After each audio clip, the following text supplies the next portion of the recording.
option, and so it was really just like your movement, which is great. The movement's really fun, really fluid, and so all of us got really good at just that like micro spacing, trying to bait people, but that was really all you had.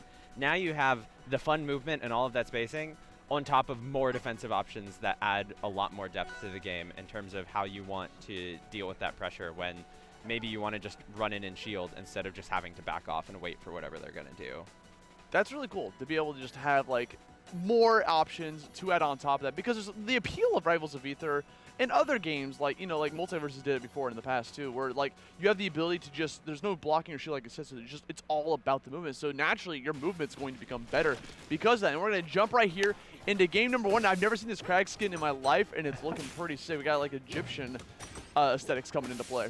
Yeah, I feel like every single time I look at the game, they've added a fun new skin. They get to go crazy with it now that they're working with models instead of sprites. Oh yeah, most definitely. It's so fun to look at every time. And immediately we have some of the tech chase setups and the jab reset to try and go for the read, but misses it.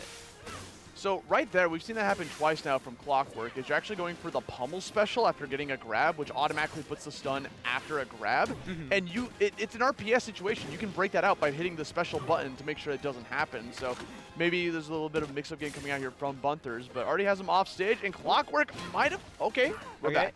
We're back, but we're not looking too hot, and yeah. Put the pillar.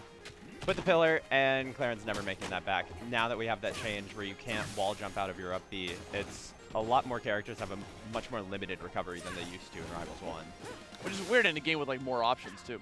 Yeah, it was, they added more options, so then they had to like take that one option away just so that one option wasn't way more powerful than everything else. Oh yeah. Seeing a lot of neutral specials coming out here from Clockwork. Seems to be a lot of good for being able to move it around while in the air.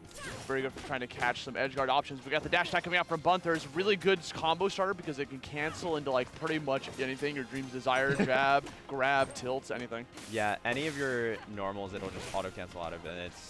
It's been a staple tech chase setup both in Rivals 1 and now Rivals 2. So Kragg from Rivals Aether feel right at home in this one. And I like that onto the shield, just immediately jumps out of it to bait out that grab real quick. Not going to be able to get that death just yet. This is what people like to call the Marthritis a little bit, right? Like Clairen still suffers from that in both games. And so Bunt's got a little bit of extra credit built up, and now we're going to see if they can take the stock off of it here. If they can, they have really good positioning here, and it's just a matter of keeping the Clairen at the ledge. Keeping that advantage state, making sure to keep all that stage control in your power. Because 113 right now here on Clockwork, has to get back onto the stage, but finally gets a hit. This is huge. Trying to get back on there, but just like that, gets called off again. The stage control coming out from Buntherz is out of control. Yeah, it got like the one glancing blow at a disadvantage, but it was one of those where you're going for the hit, and you're not expecting yourself to get the hit, so you're not even ready to follow up off of it. But now we're back to a little bit of neutral.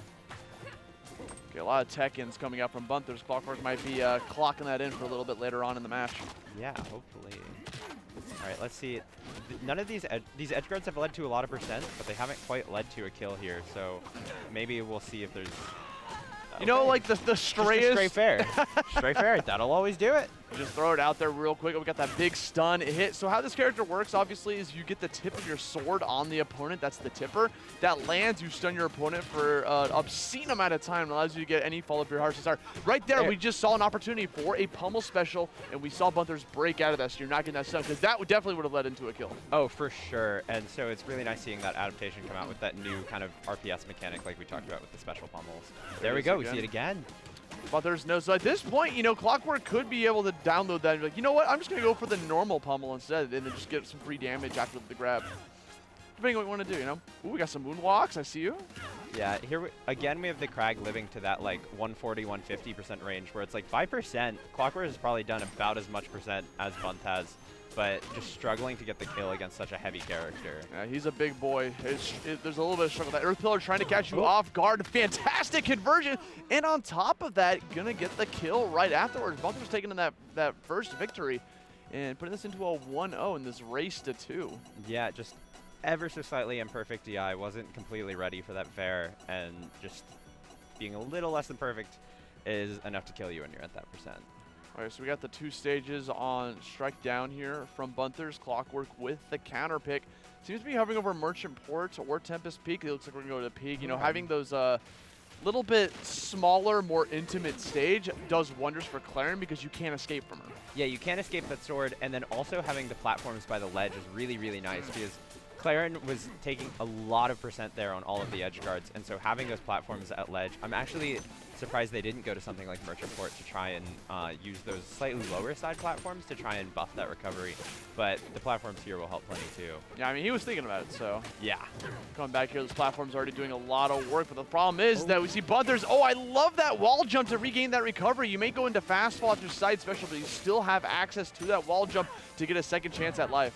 Yeah, now we have like 2 different pratfall states where it's like, okay, did you side B where you can still wall jump after, or did you up B where you can't wall jump out? And so it's interesting to see, like, right when Rivals 1 players start playing the game, that was one thing a lot of people messed up, was like, oh, I want to wall jump out of my up B, and you're just killing yourself constantly thinking you could. I mean, that's like 8 years of, like, just muscle memory. You got to, like, rewrite for yourself, you know, or 10 years. This game's, Rivals Ether's been up for since 2014. Yeah, right there we saw the special pummel come back out, so maybe Buntz was expecting the adaptation of the adaptation, and Clockwork was actually like, no, I'm actually just going to keep doing it. That was sick, by the way.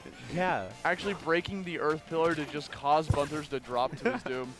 Yeah, that's part of what we, all of those neutral B, like, threatens off stage. Just being able to, in any platform fighter, being able to drift and move while you're charging a hitbox has always been really strong. We saw Eliana able to do that in Rivals 1. And so now it's not as flexible, but we see something similar in Rivals 2 here. Okay, build up some blocks bit by bit. You know, I mean, you're just going to die to the block, though. Sometimes I'm noticing Clockwork falling to their death, and it's just like, oh, you died? Like, just the drift was so weird. Yeah. Oh, no. That might have been what we were talking about. They thought they would get just barely that sweet spot, but it just wasn't enough. And I like that shield pressure just falling with the command grab. Oh my god, that was so scary. Was that counter that he ended up using to get out of that corner? That was, there was no counter. It was hitting off stage and then the Clairen stun, like sweet spot side B, hitting the super armor of the Kragg side B. Just a kind of classic Rivals interactions where it's like 2 or 3 different weird character mechanics all interacting at the same time. And you kind of just have to be ready for it. Yeah, just like caught him completely off guard. But now we're seeing Clockwork. Final stock here. Buntherz trying to finish this off with the final grab, or maybe even command grab on top of that, which is really good for trying to catch people. Holding shield on the ground, gets the up air. One more hit ought to do it. Clockwork trying to find a way back on, but these blocks are just eating all of your resources in the process, burning out that normal. Gets the ledge grab, gets the ledge hog, and that's going to be all she wrote. Buntherz coming in with another victory. Yeah, that was really clean. We kind of come back to, we were talking about the shields and the grabs and all of that, but we haven't really talked about the